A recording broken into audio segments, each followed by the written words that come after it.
ரஜினி சாரை பார்த்துட்டு சிகரெட் பிடிக்க கத்துக்கிட்டாங்க, குடிக்க கத்துக்கிட்டாங்கன்ற கமெண்ட்ஸை தாண்டி அது ஏதோ ஒரு 10 பேர் சொல்லிட்டு போறாங்க, போட்டோம். மற்றபடி நாங்க பார்த்துட்டு நாங்க குடிய விட்டுட்டோம், நாங்க அவர் சொல் பேச்சை கேட்போம், அவரு சொல்ற மோட்டிவேஷனு. இமயமலைக்கு எந்த ரசிகர்கள் வந்து போயிட்டு இருக்காங்க, எத்தனை பேர் போறாங்க தெரியுமா இமயமலைக்கு? அதுக்கெல்லாம் ரூட் போட்டு கொடுத்தது இவரு தான். இன்னமும் இவர் இமயமலைக்கு போறாரு, ரசிகர்கள் வந்து இங்க இருந்து இமயமலைக்கு போயிட்டு இருக்காங்க, ஆன்மீகத்தை நோக்கி போயிட்டு இருக்காங்க. நம்ம திருச்சியில எல்லாம் வந்து பாத்தீங்கன்னாக்கா, திருச்சி நம்ம மதுரை எல்லா இடத்துலயும் பாத்தீங்கன்னாக்கா, அங்கெல்லாம் வந்துட்டு நிறைய வேண்டுதல்கள்லாம் பண்ணுவாங்க, நிறைய பேருக்கு அன்னதானங்கள் பண்ணுவாங்க, நிறைய பேருக்கு வந்து பிளட் டொனேஷன் பண்ணுவாங்க.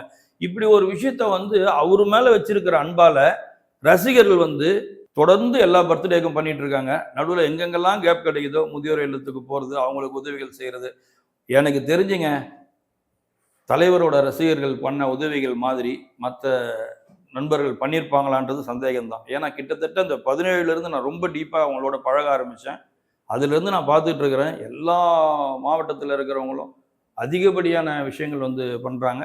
சிலர் வந்து அவங்களுடைய குரூப்பில் ஷேர் பண்ணுவாங்களே தவிர இதுக்காக போஸ்டர் அடிச்சுலாம் பெருசாக பண்ணுறதில்ல. ஆனால் பண்ணுறவங்க பண்ணிட்டு தான் இருக்கிறாங்க. இது எல்லாம் அவர்கிட்ட இருந்து கற்றுக்கிட்டது. அவர் சினிமா மூலியமாக சொன்னாரோ, மேடை மூலியமாக சொன்னாரோ, எது மூலியமாக சொன்னாரோ, ஆனால் அவரை ஃபாலோ பண்ணுற ரசிகர்கள் வந்து அதையெல்லாம் வந்து மற்றவங்களுக்கும் வந்துட்டு வெளியில் தெரியாமல் உதவிகள் செய்கிறது, அவங்கள அடிச்சுக்க ஆளே கிடையாது. அந்த அளவுக்கு செஞ்சுக்கிட்டு தான் இருக்காங்க.